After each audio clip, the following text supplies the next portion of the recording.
হরত ঈসা আলাইহি ওসালাম এর সংক্ষিপ্ত জীবন কাহিনী।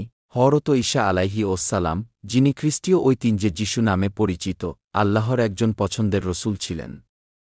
তিনি বিশেষভাবে মাতা মারিয়ামের গর্ভে জন্মগ্রহণ করেন, যা ছিল এক অলৌকিক ঘটনা। মাতা মারিয়াম ছিলেন একজন সদাচারী নারী, যিনি আল্লাহর নির্দেশ পালন করে নিজেকে সম্পূর্ণরূপে তার পথে উৎসর্গ করেছিলেন। ঈসা আলাইহি ওসালাম যখন বড় হলেন, তখন তিনি আল্লাহর কিতাব তৌরাতের ভিত্তিতে নতুন কিতাব ইনজিল নিয়ে এসেছিলেন। তিনি তার অনুসারীদের সাথে আল্লাহর একত্বের কথা প্রচার করতেন এবং মানবতার কল্যাণে কাজ করতেন। তিনি অসুস্থদের সুস্থ করতেন, অন্ধদের দৃষ্টি ফিরিয়ে দিতেন এবং মৃতদের জীবিত করতেন, সবই আল্লাহর অনুমতিক্রমে। তিনি সাধারণ মানুষের মধ্যে ছিলেন, কিন্তু তার খ্যাতি দ্রুত ছড়িয়ে পড়ল। অনেকেই তার মিরাকল দেখার জন্য আসত, কিন্তু এতে কিছু মানুষ ঈর্ষান্বিত হয়ে ওঠে।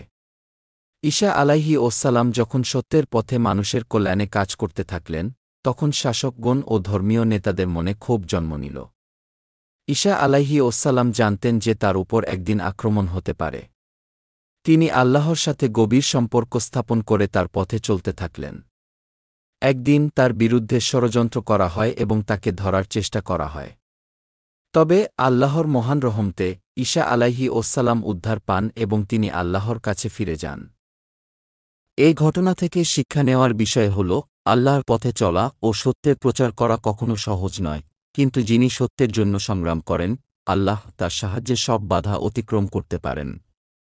ঈসা আলাইহি ওসালাম আমাদের শিখিয়ে গেছেন যে আল্লাহর প্রতি বিশ্বাস ও ধৈর্য আমাদের সব দুঃখ দুর্দশার মোকাবেলা করতে সক্ষম করে। হযরত ঈসা আলাইহি ওসালাম আমাদের জানান যে মানবতার কল্যাণে কাজ করাটা সবসময় প্রথম স্থান হতে হবে এবং সত্যের পথে চলার জন্য আমাদের কখনো পিছপা হওয়া উচিত নয়। আল্লাহ আমাদের সকলকে এই মহান রসূলের শিক্ষায় উদ্বুদ্ধ করুক। আমিন।